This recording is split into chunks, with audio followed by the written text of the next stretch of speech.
Sa lungsod ng Marikina, magkakaroon po tayo ng karagdagang birthday cash gift bilang handog sa inyong karawan.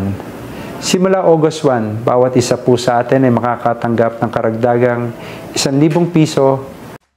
Bago tayo magpatuloy, huwag kalimutang mag-subscribe sa aking channel.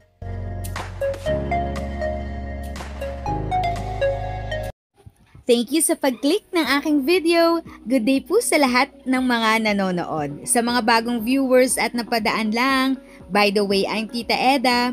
Welcome to my channel. Ang channel na maghahatid sa iyo ng dagdag kaalaman tungkol sa government services, bagong mga balita at informative videos na galing sa legit na resources. Mag-subscribe na para updated ka. Sa lungsod ng Marikina, magkakaroon po tayo ng karagdagang birthday cash gift bilang handog sa inyong karawan. Simula August 1, bawat isa po sa atin ay makakatanggap ng karagdagang 1,000 piso bilang inyong cash gift, kaya't magiging 2,000 piso na po ang kabuuang matatanggap ng bawat isa sa atin. Ito po ay isang simpleng handog para sa bawat isa. Hindi lamang po ito isang financial benefit, kundi higit sa lahat po, ito ay isang pagkilala at pagpapahalaga sa bawat isa sa atin po. Alam ko po, ang regalong ito ay hindi lamang po para sa ating mga senior citizen, kundi higit sa lahat, anumang halaga na matatanggap ng bawat isa ay ibabahagi at ipagdiriwang kasama ang iba pa nating mahal sa buhay, ang ating mga apo. Higit sa lahat na nagbibigay sa atin ng lakas, ang pagmamahal na meron po sila, ang nagbibigay sa atin ng patuloy na pag-asa. Sa ating po mga senior citizen, ito po ay para sa inyo. Kasama ko po ang buong lungsod ng Marikina. Nagpapaabot po kami ng pagbati sa bawat isa sa inyong karawan. Naway maging masaya, makulay at puno ng pagdiriwang po ang araw na ito para sa inyo.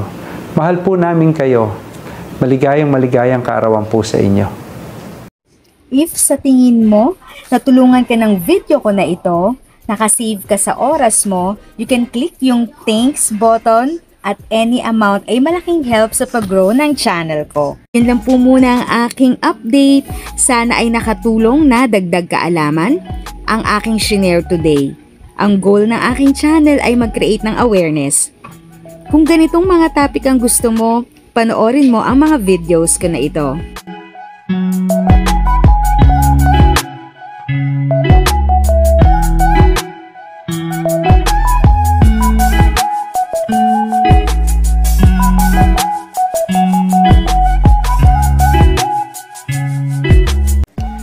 Thanks for watching! Kung may kapamilya, kaibigan o kakilala sa tingin mo ay magiging interesado sa video, please share or tag sila sa comment section. At syempre, if nagustuhan mo ang video, i-like mo na ito at subscribe ka na din. As always, feel free to write your questions, comments, and opinions respectfully. And continue to be a blessing and stay safe!